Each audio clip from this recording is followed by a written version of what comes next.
Today's Storehouse Storytime is brought to you by apaperscore.com. Let them help you get your credit back into shape. Better credit, better life. Hi friends, and welcome to Storehouse Storytime, you guys. I'm Ronnie, and today's story is this itty-bitty adorable book with a tremendous story that I could not wait to share with you guys. It's called Jalen Makes a Friend. It's written and illustrated by Jeniffer Bortlett. So friends, let's get started with today's story. Jalen goes to preschool. He loves school and he loves his teacher and classmates, especially his friends Thomas and Aiden.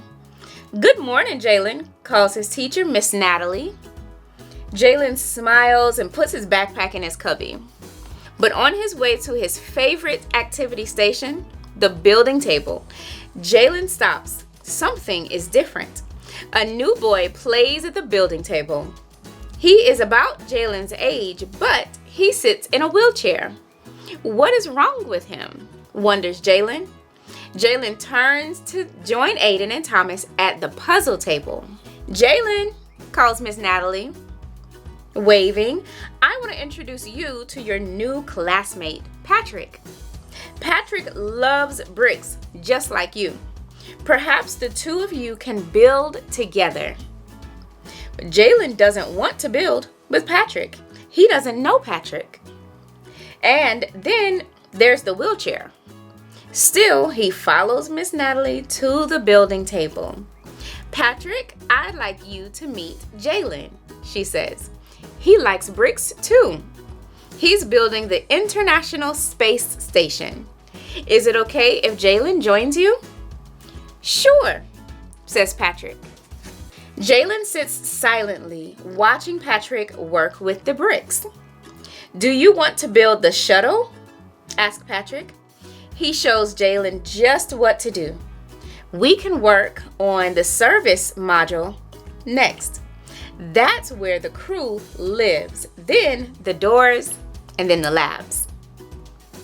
"Hey Jalen, did you know the space station is as long as a football field?" Patrick asks. "No," replies Jalen. "How do you know so much about the space station?" "I just like it, I guess," replies Patrick. "Hey, thanks for building with me, Jalen." "You're welcome," says Jalen. "I like building too." Patrick is nice and smart too. Jalen needn't be afraid of him because of a chair. "Hey Patrick," he asks, "want to meet Aiden and Thomas?" Jalen calls and his friends come. "This is my friend Patrick," says Jalen. "We're building the International Space Station." Patrick knows everything about the space station. "Want to help?" And they do. Something is different at preschool, but it's good. Jalen, Aiden, and Thomas all have a new friend, and Patrick has 3 new friends. And here, you guys, we see Patrick, and we see Aiden, and Jalen, and Thomas, and they're all playing as friends for the first time. The end. The end. So the amazing thing about this book, you guys, super tiny, but crazy impactful, sharing about how we have differences when we go to school, when we go to the park, when we're at, maybe as adults, when we're at work. We experience and interact with people who have physical differences. They may have differences in how they do certain things, but that doesn't mean anything when it comes to friendship, because everyone is worthy of having a friend and being a friend. And I just love how Jalen and Patrick built their friendship around things that they like to do together. What an awesome story, you guys. Thank you for an awesome Storehouse Storytime. Until next week, you guys, have a fantastic week.